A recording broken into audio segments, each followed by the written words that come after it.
It is known that researchers and travelers coming from Europe conducted research on the city and remains around during the 18th and 19th centuries, just like they had done in other cities in Western Anatolia. These studies and research campaigns originally began almost 300 years ago in 1720. Magnesia was studied between 1720 and 1723 by Dutch travelers Hyman and Egmont, and between 1736 and 1740 by the English Bishop Poco, and in 1764 by the antiquarians Chandler, Nicholas Revett, and William Parse on behalf of the English Society of Dilettanti.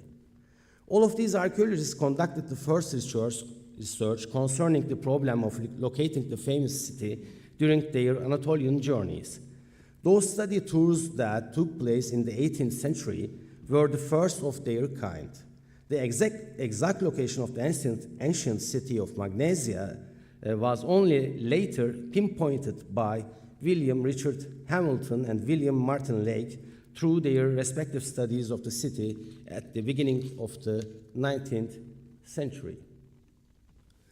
At the beginning of the 19th century, Hamilton and Lake put forward the idea that the ancient city of Magnesia was to be found in a bazaar. When this claim gained acceptance, the Society of Dilettanti put together a team of 3 individuals consisting of archaeologist William Gell, architect John Peter Gandy, and architect Francis Bedford to conduct further research in Magnesia put on a bigger scale. This team arrived at Magnesia in the summer of 1812 and worked especially on the Temple of Artemis, completing the first round of excavations in the city.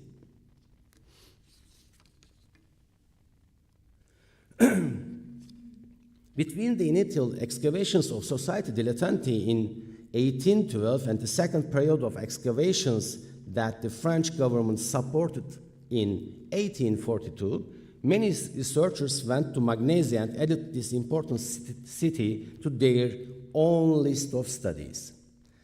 In 1817, a French team led by Fauby, in 1820, French architects Huyot, in 1822, English architect Lewis Willimy, in 1824, English Francis Iago Arundel, in 1830, French historians Michaud and Peugeot, and in 1836, English scientists Hugh Edwin Stringland and William Jardine toured the Magnesia remains in the area of so-called, in Turkish, Ine Bazar at time and told their impressions of the city in their works. These important researchers from different nations all focused on the Temple of Artemis, which is the magnum opus of the famous architect Hermogenes. Many of them spoke highly of the phrases of the temple in question. It is also those phrases which depict the struggle between the Greeks and Amazons that led to the French excavation in 1842. In 1842, French government chose Texier, who had worked in Magnesia in the 1830s, to lead the team that would undertake second period of excavations in the Temple of Artemis. Texier traveled to Anatolia with the architect Clerget and the painter Boulange. In order for the voyage of Texier and his team from Izmir to Denizli, including Magnesia, to be paid, their needs compensated and required security measures taken when necessary. They asked for the proper permissions from the Ottoman government, and it was ensured that the local authorities knew of the arrangements. Texier and his team began the excavations at Magnesia in September 1842. They focused on the Temple of Artemis and derived a lot from their studies of previous research to reveal the friezes of the temple. After a period of 2 months, they stopped their work due to the health problems that arose in the area. At the end of this research, they had revealed over 40 pieces with a log total length of 70-80 meters belong to the temple of Artemis Peristasis, a complete frieze block, some architectural elements of the temple, and the 2 inscriptions. All of these were dug up but put aboard the ship and sent from Kuşadası to Paris, 1843. On the 2nd July, 1887, 2 young German researchers, Winter and Juda, made a short trip to Magnesia. During this trip, they located 5 frieze blocks that belonged to the temple. They also saw that around the temple some Turkish workers had broken the stones of the temple. The researchers related this information to Karl Humann, who had gained fame through his Pergamon excavations and with whom they had worked in Hierapolis. Considering their advice, Humann told the Ottoman government of the issue, and after a very short while, they went to Magnesia with the Aydın City Imperial Museum Deputy Director, Demosthenes Baltaçi. Apart from the 5 frieze blocks that Juda and Winter had reported, they revealed 6 more frieze blocks, making 11 in total. Demosthenes Baltaçi, who became the Aydın City Imperial Museum Deputy Director in 1890, worked on behalf of the Imperial Museum at the Temple of Artemis and then continued the 4th period of excavations in the city theater. After he completed his task, he took on the duty of transferring a group of pieces he found in the theater and the temple friezes that were found in 1887 to the Istanbul Imperial Museum. While Baltaçi was thus occupied, he stayed innumerable times to many centers to the Imperial Museum and to Osman Hamdi Bey that he would like to carry on with the excavation. But the answer is no, and after the excavations of Baltaçi, the 5th excavation started. In Magnesia between 1890 and 1893, under the name of 5th excavations started. A large part of findings was later sent to the museum in Berlin in this period. Karl Humann, who was appointed as the Athens secretary of the German Archaeological Institute, went to Magnesia with Otto Kern. The temple and its surroundings area, which was a marshland at the time, was purged of water and research, and the temple was inundated. In the same year, Gettringen, who went to the Magnesia with Humann, carried out a self-funded excavation in Magnesia Theater that had been initially excavated by Baltaçi. He made an astounding work.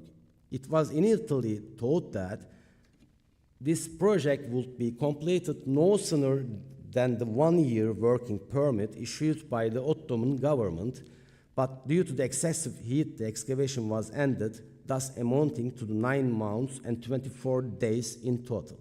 Humann and Kern teamed up with the architect Rudolf Heine to make use of his drawing skills, and having sufficient fundings, state that they wanted to extend the excavation on behalf of the Berlin National Museum. They declared that they had 2 months and 6 days left from their previous permit and asked for a permit for another year of excavation. Despite some bureaucratic difficulties concerning the permit, the team led by Humann began their work on 1892 with their extended excavation permit. After the excavation, following the sharing of the artifacts, 49 boxes of statues, artifacts, and the other findings, and 13 boxes of architectural blocks were delivered to Istanbul, and 1 box to Izmir. In return for these, the Berlin Museum would be granted 27 boxes of artifacts. In addition to artifacts that they had been granted, the German government was permitted to take 36 boxes that were full of inscriptions found in Magnesia, under the condition that they will be returned after they have been molded to the museum in Berlin.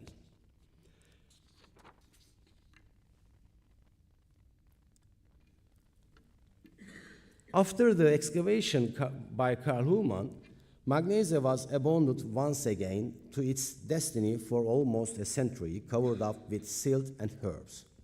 In 1984, the silence was broken, and under the director of the Ministry of Culture and Tourism, assigned Professor Dr. Orhan Bingöl from the Department of Classical Archaeology at Ankara University, Faculty of Languages, History and Geography, to run the systematic excavation again.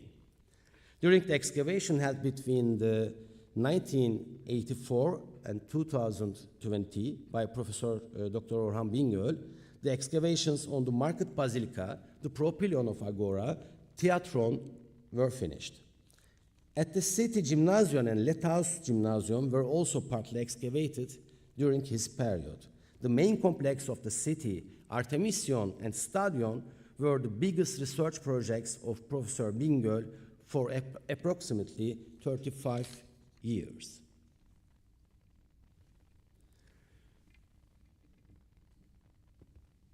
At the end of the 19th century, during the excavation carried out under the direction of Karl Humann on behalf of German government, very important findings were discovered in the Agora as a result of the works carried out, at least partly, to determine the boundaries of the building complex.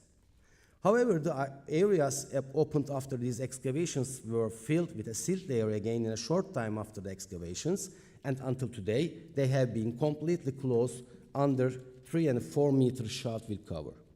When the reports, drawings, and photographs of the works carried out between 1891 and 1893 are examined, it can be seen that the works in Agora were carried out in some very limited parts of the building. The most important results of the work we envisage to be carried out in the Agora is that the ruins of Temple of Zeus, which was unearthed by the German team along with the Cropidoma borders, whose existence is now in the building complex, will be brought to light again. Following the excavations, a large part of superstructure of the temple was found preserved in situ, as seen in photographs from the archives of the Royal German Museum. In the years 1891 and 1893, the bulk of the work carried out by the German team in the Agora was the southwestern corner of Agora, outside the narrow area where the temple Zeus was located. As a result of these studies, a fountain building, a small section of South Propylon, and the South Stoa in the southern part, and limited parts, but not all, of some of structures behind were unearthed.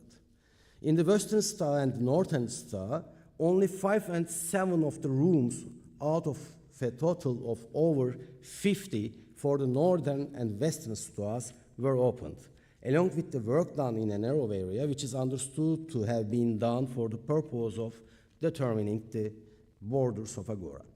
However, even in the opened areas, it is noteworthy that the architectural remains of the building complex were unearthed in some places, standing in situ at the height of 2 and 3 meters, with many architectural elements in a collapsed position around it.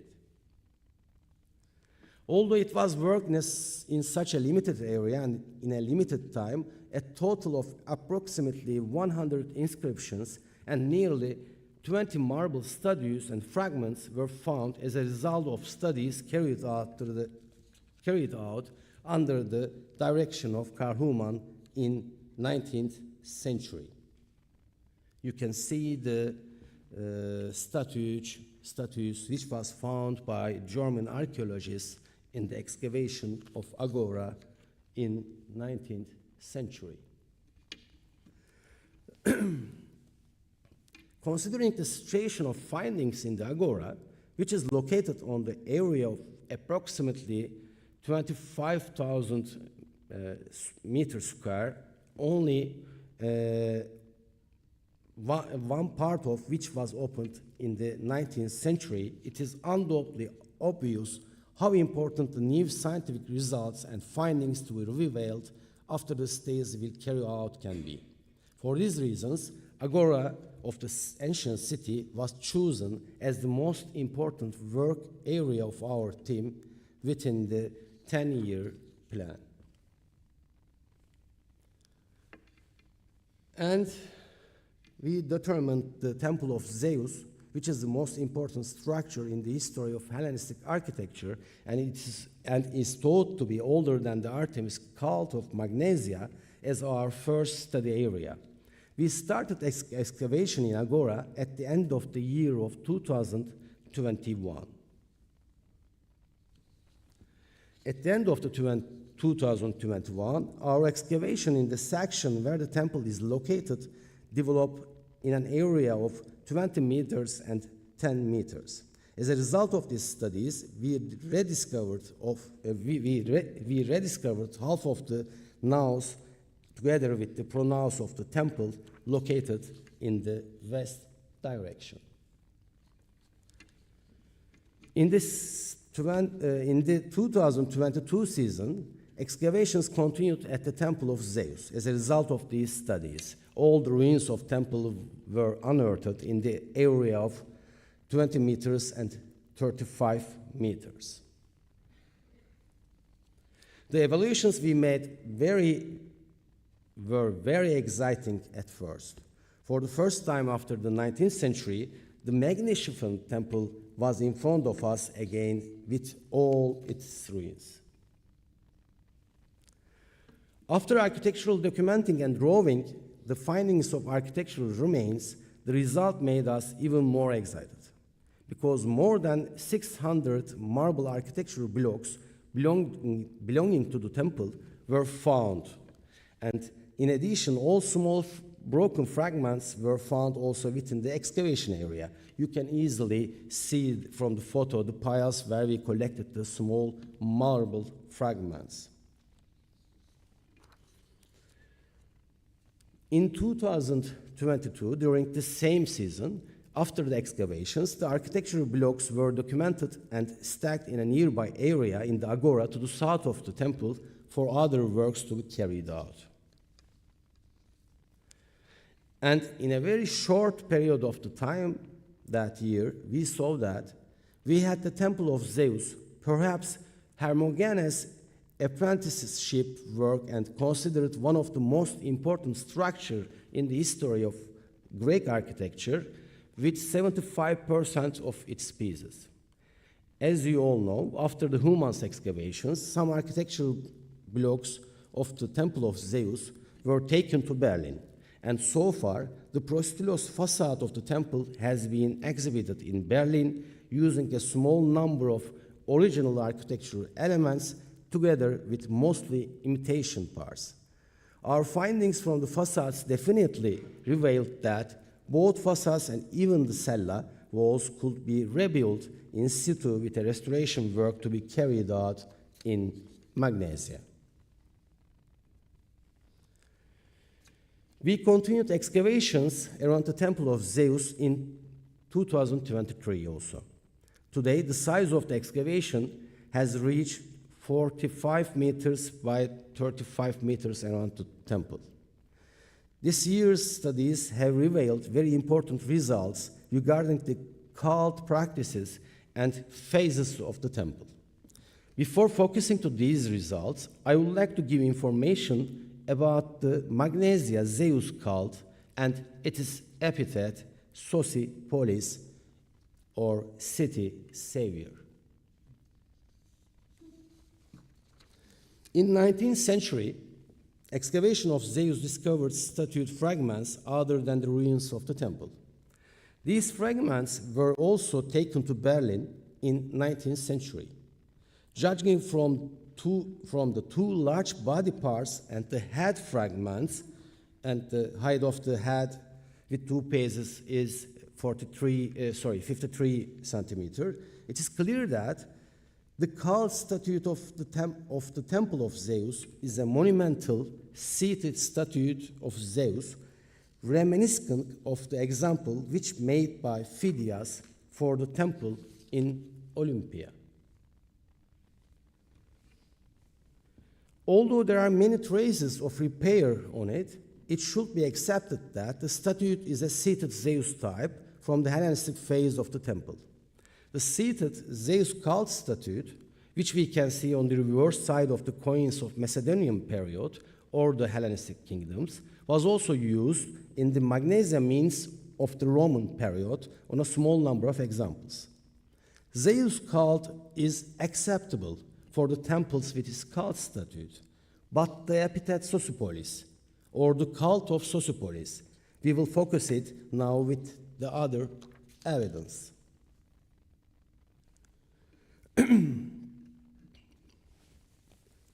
As you know, the only information about the cult of Zeus in Magnesia among the ancient sources is the text of Strabo. As for Anaxenor, the guitar player, the theaters exalted him, but Antony exalted him all he possibly could. Further, his native land greatly increased his honors, having clad him in purple as consecrated to Zeus Sosipolis, city savior, as is plainly indicated in his painted image in the marketplace. And we have only one inscription about the cult of Zeus, which you can see on the slide on the right part. It was discovered by German archaeologists in 19th century. They carried out the inscription also to Berlin. We understand from their information that the inscription was engraved on the antablock of the temple. The first part of the inscription is associated with the bull presentation to Zeus, which will take place this year. In this part of the inscription, Zeus is not mentioned with the epithet Sosipolis. The second part is related to the big organization to be held in connection with the cult of Artemis Leucophryene and the practices to be carried out for 12 gods, Artemis and Apollon and Zeus Sosipolis are mentioned. The inscription was dated to the Hellenistic period, but apart from the inscription, Zeus and especially Sosipolis are not mentioned in over 200 inscriptions found in Magnesia. Was the epithet Sosipolis a standalone adjective added to Zeus, reflecting the meaning of the word city savior? To find the answer for this question, it is necessary to look other examples from the Mediterranean world. However, we are not very lucky in this relation because we can find the name of Sosipolis cult in only one city, in Elis, in Greece. This information in Pausanias' text mentions the existence of Sosipolis cult in Elis. His only relationship with Zeus is the existence of the city of Olympia. Apart from that, the Sosipolis cult in Elis has no relation with Zeus.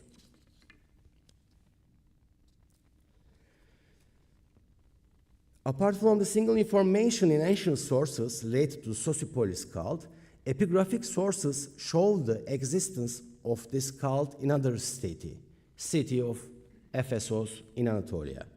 The inscription is dated to 120 AD. It is clear that during the Roman period, an altar of Sosipolis was erected. We can understand from the inscriptions. But cult of Zeus Sosipolis in Ephesus worshipped as a Sopolis, not Sosipolis. In a group of inscriptions found inside and in front of the Prytaneion, the chief administrations of the city offer their graduate to Hestia Bulaia, the chef god and protector of Prytaneion, and some other gods. In two inscriptions, Sosipolis is included among these gods. Nibe emphasizes that in the 2nd and 3rd centuries AD, trust in the traditional gods decreased and they were replaced by Sosipolis or Sopolis, who protected the survival of the city as well as others. These examples in Ephesus are dated to 3rd century AD, like Elis during the Roman period. We can understand from these examples the worshipping of Sosipolis or the name of it in Ephesus are also not related with Zeus like the city of Elis. If we want to find an answer for this problem, we need to focus again on Magnesia and its history. Magnesia seems to be center of coins minted in the name of Macedonian kingdom in Anatolia. Like the other means in all around the kingdom after Alexandros, we can see the chef god of Alexandros and his kingdom. Zeus, the seated Zeus statue, was depicted in the backside of the Macedonian coins. The most important knowledge that is known or ignored as wrong is the information that Alexandros had no problems during the Persian invasion, except for the Persian opposition near Çanakkale, Gronikos, and Hatay, Issos in Anatolia. The real one had not been like that. At least it shouldn't for me. According to the information we received from Polyaenos, before the campaign of Alexandros, the Persian troops under the command of Memnon of Rhodos deployed in Magnesia against the armies sent by Philippos to western Anatolia. And as a result of a strong resistance, two armies fought near Magnesia. Memnon had been successful that day. There is one of the concrete events that reveals why Magnesia was actually founded as a city surrounded by walls in that exact region. Another historical event that supports this knowledge also occurred during the campaigns of Alexandros. Arianos of Nicomedia related that Alexandros had to wait while trying to advance with his armies in Ephesus, because a protest that will take place in the city of Miletos posed a risk as it did to his father. After Magnesia envoys visited him in Ephesus, he sent a large army to the region, together with Parmenios, one of his father's commanders who had struggled Memnon before in Magnesia.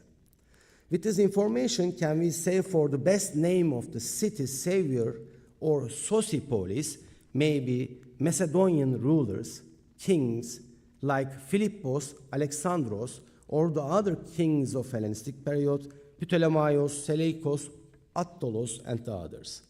The epithet of Sosipolis is used because of the victory of Macedonian kingdom over Persians with the light and help of the god of the gods, main cult of Macedonian Zeus.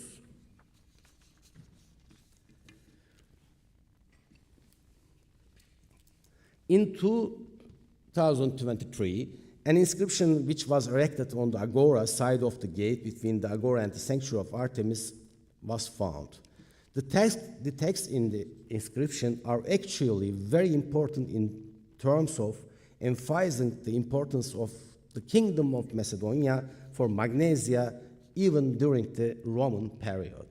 In addition, it refers to Alexandros as a king even during the imperial period, and it explains the identity of the ambassador sent when Alexandros was in Ephesus and confirms the event which was mentioned in Arianos' text. So what was the situation like for the temple of Zeus in the Roman period? Who were the new saviors of the city or new Sosipolis? Or did the temple entirely serve a different cult? As a result of our work, all of the inscriptions some of which were found and published by Human, were erected on the same axis next to the southern long side of the temple. These inscriptions were engraved on the pedestals supporting the statues of the emperors. And the emperors whose pictures and names you can see in all the inscriptions were not erected for Zeus, but by the city council, officials, and priests in the name of their emperors. Statute of 6 emperors who reigned for approximately 250 years. 1 for Nerva, 2 for Trajan, 1 for Antonius Pius, 1 for Lucius Verus, 1 for Marcus Aurelius, and the last one for Julianus II.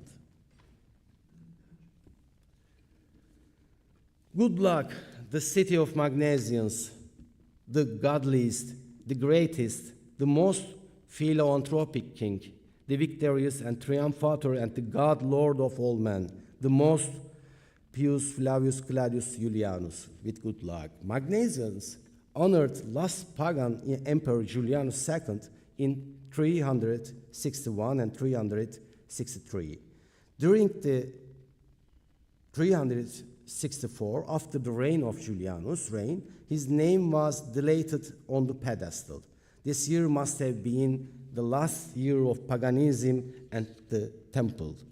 You can see the deleted part of the inscriptions from the photo in the right side of the slide. During the excavations, the discovery of coins from the Constantine period, although not from the Julian period, on the floors proved that the temple was not used after the second half of 4th century AD. In 2023, we carried out 4 sondage excavations around the temple. 2 of them were to understand how many crepices the temple had. One of these was built in front of the western entrance facade of the temple, and we can understand that the original crepidoma was covered by the new marble floor. The second was carried out in the north of the temple to understand whether the steps were also made for the long side. As a result of the first study, it was determined that the number of steps given by Human for the facades continued under the existing flooring. It has become certain that the temple was built with a total of 4 crepices, which were identified on the facade and were not defined by Human, While the old floor on which the crepidoma of the temple was not found in the area, it was understood that the floor had been moved up, canceling the 2 steps of the temple. The most important findings of 2023 was the altar of the temple, which was located just to the west of the temple. The entrance direction of the altar, facing west, not towards the temple, has not been known with its architectural details until today. The original steps of the altar, like the temple, were continued under the existing marble flooring.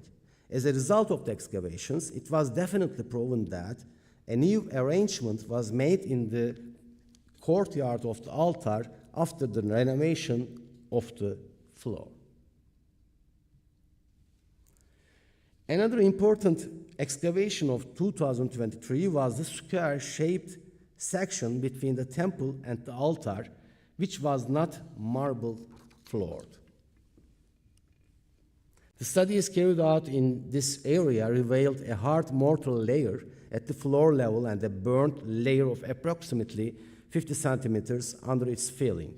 Detailed studies carried out within this layer revealed important findings and results. 19 ungantariums discovered during this sondage, it can be included in Hayes' definition of Italian type, these ungantarium.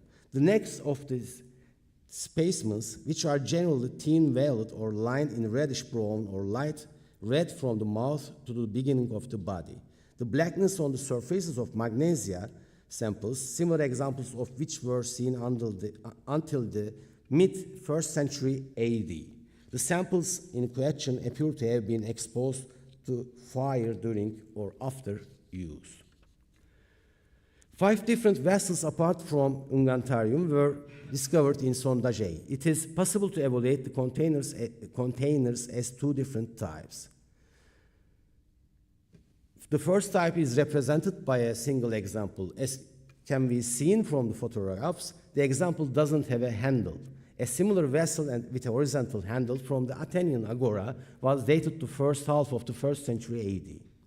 The other 4 vessels, which we consider as type 2, show common form features.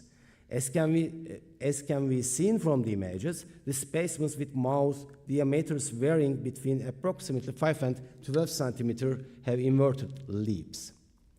It's possible to consider these vessels, of which no similar examples have yet not been found, as special productions to their found context and forms that are not suitable for daily use. Based on the Ungantarium type, first ceramics, it is possible to date this form to first half of the 1st century AD. Additionally, 6 coins were found with ceramics in sondage A. The observe of only one of these highly correlated coins can be read. The portrait on the front is reminiscent of the Julian-Claudian dynasty portraits and matches the period given for the ceramics.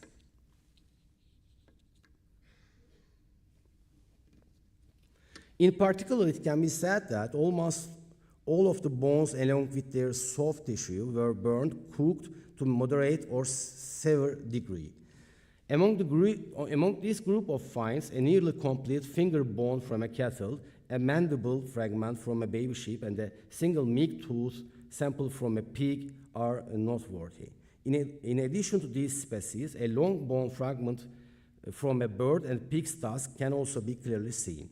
When looking at bones in general, bone fragments of 2 pigs, bone fragments of a cattle, a jaw fragment of young sheep, and long bone fragments of an adult small goat were identified. All these findings show us that this area was used especially for an offering ceremony in early Roman imperial period. Perhaps this offering was made to celebrate a major construction activity in which the flooring of agora was renewed. And this event has been consecrated as a special spot, with its remains and ashes preserved in this area. The area, which appears to have been used a single occasion from the ceramic repertoire for whatever purpose and was never covered with marble flooring, perhaps offers us a clue for the new usage and the new function of the temple. We can understand with the other findings that the era of early Roman imperial period has a special importance for the temple of Zeus in Magnesia. The block with inscriptions was found inside the cella by Human. It was found by us after the 2022 excavations, having been moved to the outside of the cella. The inscriptions, which was engraved on an orthostat block with 3 parts. In the inscription, part of which is written on the left side of the block, the following is written in the proposal for completion. Tiberius Claudius Caesar, the savior of the universe, the greatest of the gods, the grandson of God Augustus, the brother of Germanicus Caesar, the nephew of God Tiberius Augustus, the emperor, the consul, the father of the fatherland, under the proconsulship of Paulus Fabius Perseus, and blah blah, we can't read the name, while was the creator of the god Caesar of Augustus, the Philosebostos Caius Julius Antipatros from the parish of Fabia, son of Dionysius, erected it. In the inscription, part of which is written on the center of the block, the following is written: Nero Claudius Caesar Drusus, the son of Emperor Tiberius Claudius Caesar Augustus Germanicus, and Julia Agrippina Augusta, the greatest of the gods. Tiberius Claudius Democrates, son of Democrates, of the parish of Curena, lifelong priest of Germanicus Augustus and tribune of the 12th Legion, and Tiberius Claudius Taimon of the parish of Curena, son of Tiberius, his lifelong priest, but appointed high priest of Asya people, erected together.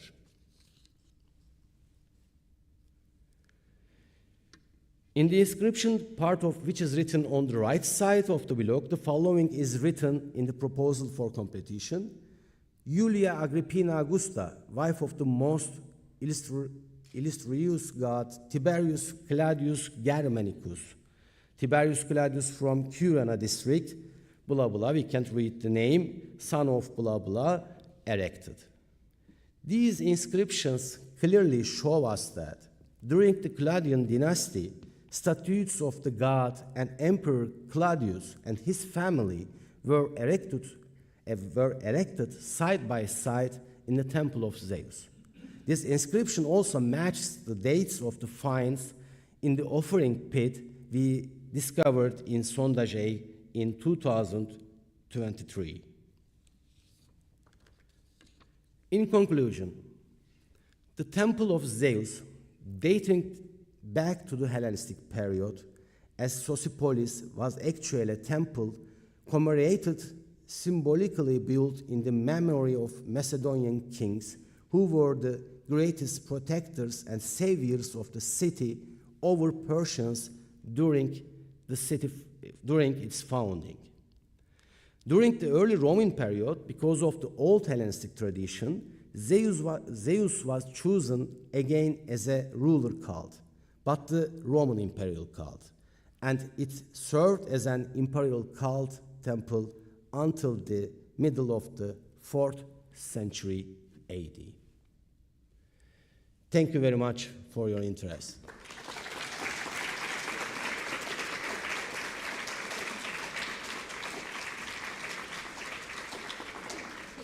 Okay.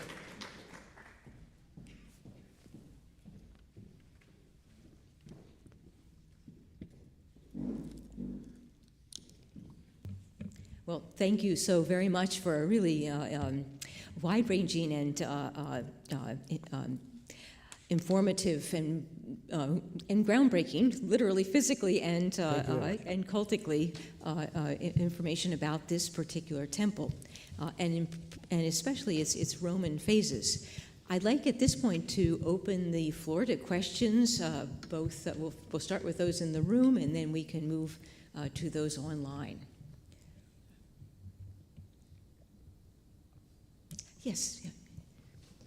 We have a microphone that will come down.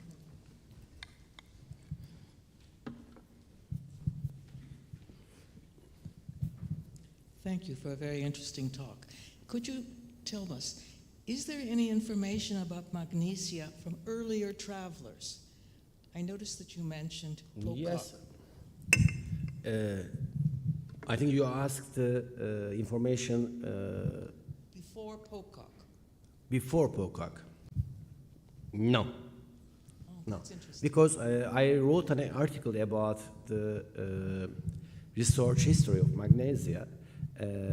Only at the beginning I found the name Heyman and Pokak. Of course, Pokak is before than Heyman, but before Pokak I can't find anything because the location of the city didn't know at this period.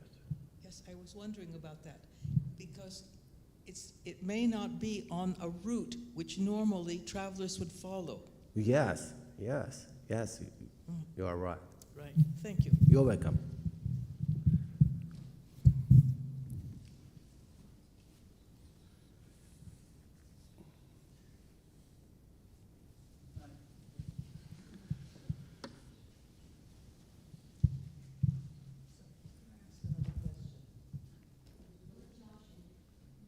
We'll let Josh, and then we'll come back. Okay. Yeah, thank you so much. So the project that I'm working on right now is actually really similar to a lot of the themes you're mentioning with the foundation of the cult and its relationship to Hellenistic monarchs and the Macedonian kings. I just wanted to offer, maybe there's something else about the idea of saviorship in this context, and it has to do with the source you showed us about Alexander's institution of democracy in the cities of Asia Minor. And the sources also show, and I'm thinking of a few inscriptions, also Aryan, that the institution of democracy in those cities at that point was also something which had to be done with insurances against interfactional violence, which could happen as a consequence of that. I think it was in Aryan, I think it's Ephesus or Miletus, where Alexander has to, prevent the Democrats from committing retributions against the former oligarchs. And there's a inscription in Mytilene about Zeus, and he's kind of involved in this process as an establisher of homonoia, and that's like an important part of his persona. So I'm just wondering if that maybe is interesting. Okay, thank you very much, but it's too difficult question for me because you know that I'm an archaeologist, not a historian, but I make a relation with the kingdom of Macedonia, like Alexandros, in my presentation, because we don't have any information about the Palai Magnesia, okay? You know that the ancient Magnesia, the early Magnesia, we get this information from the sources and ancient sources, and they said that the Magnesia was established in 7th century BC or 6th century BC during the democracy or during the period of Athens. But I am talking about the second Magnesia, and you ask why you related with Alexandros, I think. It is normal because they have a war with Persian, and it's not only a city for Anatolia for this situation. Also the other cities, for example, in Priene, we can also find an inscription on the temple of Athena, you know that, the inscription of Alexandros. Then, so it is normal for the 4th century BC and the 3rd century BC in Anatolia. Okay. Oh, yes, we'll do this, and then we'll come back. We will not miss you, but here, yes. Thank you so much. I just have a question about future campaigns and what the plans are for upcoming seasons. or no, I don't know. Is that a bad question to ask? Okay. And particularly whether there's going to be any reconstruction that's happening, or if you're recovering. First of all, we would like to find the head of statue of Zeus, like Sospolis. No, of course. Now we are making a documentation in Magnesia for the restoration of the temple. We will start in this month, and also in December we will finish the documentation of the architectural members of the temple. I hope 2024, with the support of our government and also with the support of the Minister of Culture and Tourism in Turkey, we will make the restoration project in Magnesia, because I showed, that we found 75% of architectural members of the temple, so we should do that. It's a very good number for restoration. So next year, I hope we will begin the restoration project in Magnesia, in Agora, for the Zeus temple. Great, thank you. You're welcome. Demetrius, can we come back to the front here? Because you wanted to ask another question. Yes. Mm-hmm. Do we have any idea when the city was abandoned? Yes, after the excavation of the Zeus temple, because we found many evidence for this. I showed a statue of Julian II. You saw it.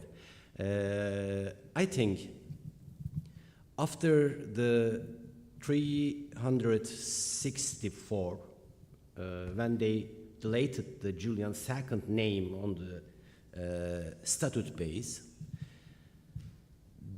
there was a big earthquake, and also we know this earthquake because in the history, I forget the real date of the earthquake, but during the 370 in the Aegean Sea on the Crete island, and also it is related with the Anatolia and also the Greece.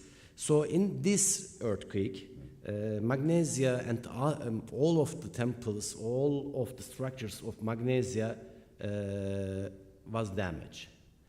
And in our excavations, during the Professor Bingöl's excavations, we can't find any findings which was dated to the 5th century or 6th century or 7th century. There's a big space between the 4th century to 11th century. So I can say that after the 4th century, the city was smaller than the old one. Not completely abandoned, of course. You're welcome. We have a question in the back, and then we've got several online. I think that's Connor.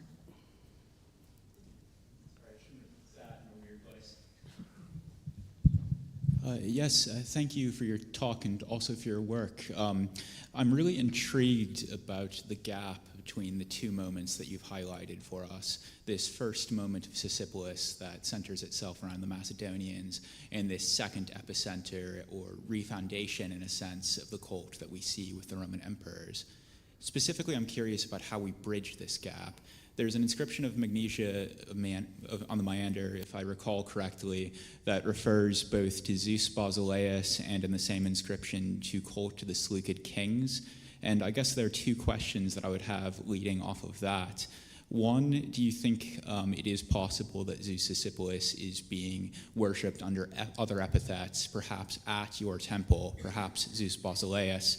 Second, do you think that it's likely that later Macedonian monarchs are picking up on worship using this sanctuary? I know that that's probably a very difficult question to answer without engaging in speculation. So I invite you to engage in speculation. Yes. I can give an answer for your information. I can only give my opinion. You talk about the other inscriptions which was mentioned, the other monarch, Seleucus and Ptolemaios, isn't it? I'm referring specifically to an inscription of the late 3rd century BCE that refers to Zeus Basileus, and it refers to... In where Zeus Basileus? Could you say that again, sorry? Sorry, in which inscription? Can you remember it? I'm going to be slightly unhelpful to you, so perhaps it's something that we'll have to talk about after, but my my recollection is that there is an inscription that refers to both Zeus Basileus and refers to cult being rendered to an Antiochus from Magnesia.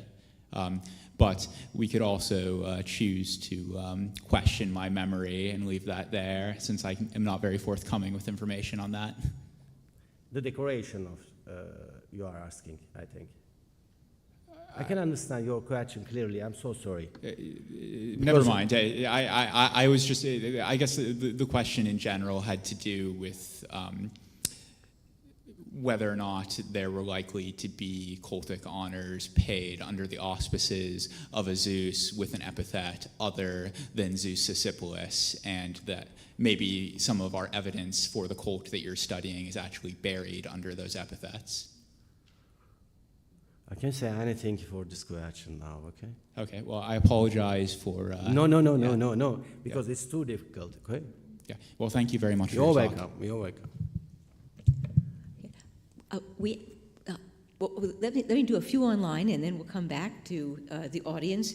The questions online center around the architecture of the temple, and Nancy Serwent asks, could you speak about the materials used for the temple construction as well as for the sculpture? Is it a local stone?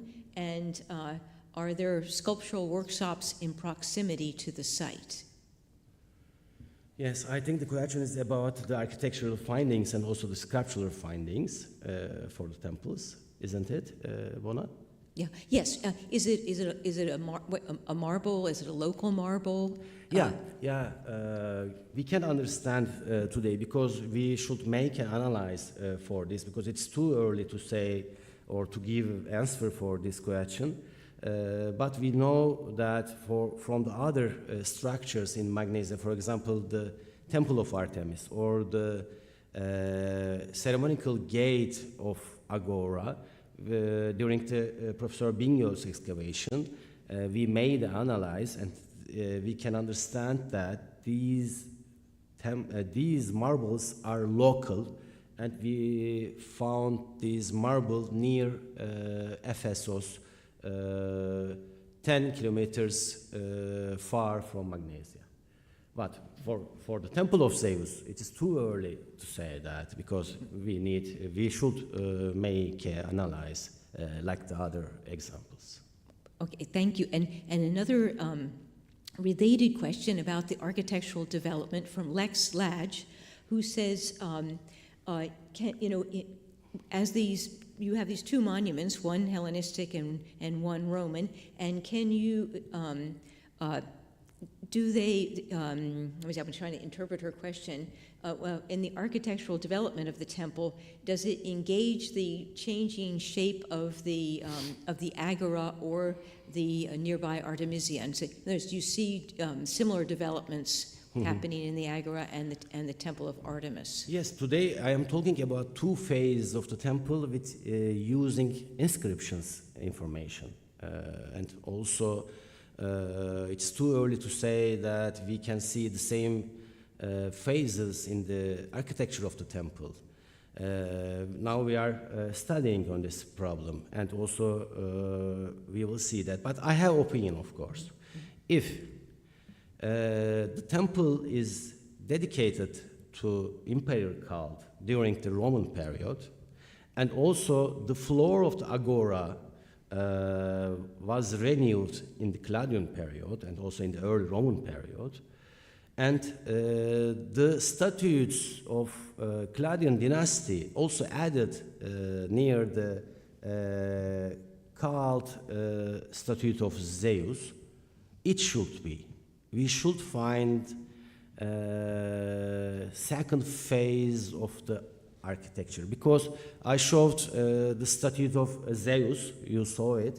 There are many holes and there are many clues for renovation on his body. So we thought that the temple was built in the beginning of the 3rd century BC, so 300 years. So it can be, but it's too early to answer this question. We will see. We will see. So I guess my question was going to be related to what I think you've just answered, which is you suspect that you're going to see a lot of Roman repairs. Yes. in the 600 fragments that you're Yes. still documenting. Yeah. All right. Yes. Excellent. And so my question was, does the design change radically, or even subtly? For example, I would like to add something. I'm so sorry, Bona. For example, you know the plan of the temple. It is not traditional, you know that. The entrance of the temple, Prostylos, and the other side, the Stylinantis. It is only one example for all Mediterranean region. There should be a reason for this. Maybe, it is too early to say that, maybe the new design made in the early Roman imperial period to show the entrance more than the Stylinantis. It can be, but too early. Okay, Too early. all right. Now we did have one more question here on the floor. But please, not historical and the questions, okay? Hello. Hello. Merhaba, nasılsınız öncelikle? Oh, okay. Merhaba. Selam. My question is about, so when you first excavated and then you did some sondage studies, and then in the sondage studies we were able to see water beneath. Yes. And also the area was covered with silt Yes. after the initial excavations. Yeah. So we speak of a project of a restoration. And in this case, how do you deal with this water? It's also too early for this, I know. Yes, I can understand your question, but if I have money, I can find a problem for this, of course. Of course, I am joking, but yes, the water is a very important problem for the excavation in Magnesia, because we are near the river of Meander, and also when we excavate the area, 1 meter or 2 meter later, we can find the water. Yes, it's very difficult way for the restoration, but we can find a way, because they found a way for build during the Roman period or during the Hellenistic period. Because the water source was the same, essentially. Yes, Yeah. yes. For example, I think the reason of the renovation of the flooring is water, because they changed the floor height, and they changed the floor, and they got the floor 1 meter high. So they had a reason for this. I think the reason is water, like today. So we can find a solution for this if we can find money. Teşekkür ederim. Rica ederim. We do have one more question online from Shenez Yener, who says, thank you very much for your impressive work. And she has a specific question, which is, can you tell from your excavations if the German researchers moved pieces around a lot from the photographs and then from what you found? Or was it very much lying the way they found it when you excavated? Sorry, Mona, please again, because Okay. I can understand clearly the question. Right. Well, it's okay. The question asks, do you have a clue that the German researchers in the first excavations changed the in situ positions of the blocks or damaged them from the way that you from your excavations? Can you see that? Thank you very much, Mona, for the question. Yes, we can't find the finding position of Karhuman when we excavated the area. We have two reasons for this, we know that. One reason is after the excavation, the whole area, not only Zeus temple, the temple of Artemis, or the other site which was digged by, or which was excavated by humans, open. So during the Ottoman period, like today or like the other period, the villager or the others took the marbles for their house or for their other structure. It is one reason. And the second reason, we can't understand, but I told something about it. Yes, we have photo which was taken by Human, but in his diary, he wrote different things than the photos. And he wrote in his diary, he wanted to find the head of Zeus statue. Maybe the photos were taken before the excavation, before their leaving from Magnesia. After taking photo, after the time of taking photo, they also worked in this area. So we can't find the finding position which we can see the photos of excavation during the human period. Thank you. If we have no other questions at the moment, we can go to an informal conversation and a glass of wine downstairs. And I ask you to join me in thanking Dr. Kokdemir for an excellent You're presentation. welcome. Thank you.